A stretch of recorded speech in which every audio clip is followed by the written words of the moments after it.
പ്രതികളുടെ പ്രായവും കുടുംബ പശ്ചാത്തലവും പരിഗണിച്ചാണ് നടിയെ ആക്രമിച്ച കേസിലെ പ്രതികൾക്ക് പരമാവധി ശിക്ഷ ഒഴിവാക്കിയെന്ന് കോടതി പറയുന്നു. പൾസർ സുനി ഒഴികെ മറ്റു പ്രതികൾക്ക് ക്രിമിനൽ പശ്ചാത്തലമില്ല എന്നതും ശിക്ഷ 20 വർഷത്തിൽ ഒതുങ്ങുന്നതിന് കാരണമായി. ശിക്ഷ വിധിക്കുമ്പോൾ കുറ്റകൃത്യം ഇരയിലും സമൂഹത്തിലുമുണ്ടാക്കിയ ആഘാതം കണക്കിലെടുക്കേണ്ടതുണ്ടെന്ന് പറഞ്ഞുകൊണ്ടാണ് എറണാകുളം പ്രിൻസിപ്പൽ സെഷൻസ് കോടതി നടിയെ ആക്രമിച്ച കേസിലെ ശിക്ഷാവിധി പ്രസ്താവിച്ചത്.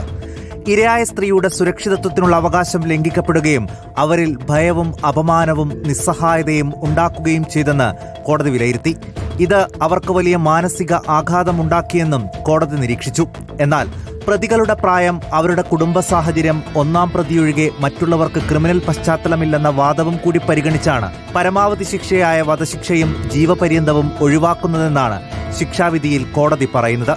ഇതിനായി നിർഭയ കേസിൽ സുപ്രീം കോടതി നടത്തിയ നിരീക്ഷണങ്ങൾ കൂടി ചേർത്താണ് പരമാവധി ശിക്ഷ പ്രതികൾക്ക് എന്തുകൊണ്ടില്ല എന്ന് കോടതി വിശദീകരിക്കുന്നത്.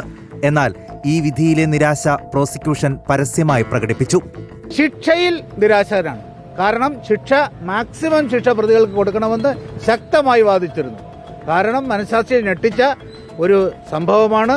ഇതിന്റെ പിന്നിൽ ഗൂഢാലോചനയുണ്ട്. ഗൂഢാലോചന വെച്ച് ഒരു ക്രൈം നടത്തുന്ന പ്രതികൾക്ക് ഏറ്റവും ഇളവായ ശിക്ഷ നൽകുന്നത് തെറ്റായ സന്ദേശമാണ് സമൂഹത്തിൽ നൽകുന്നത്, നീതിപീഠത്തിന് നൽകുന്നത്. വിചാരണ കോടതി വിധിക്കെതിരെ ഉടൻ തന്നെ അപ്പീൽ നൽകാനാണ് പ്രോസിക്യൂഷൻ തീരുമാനം.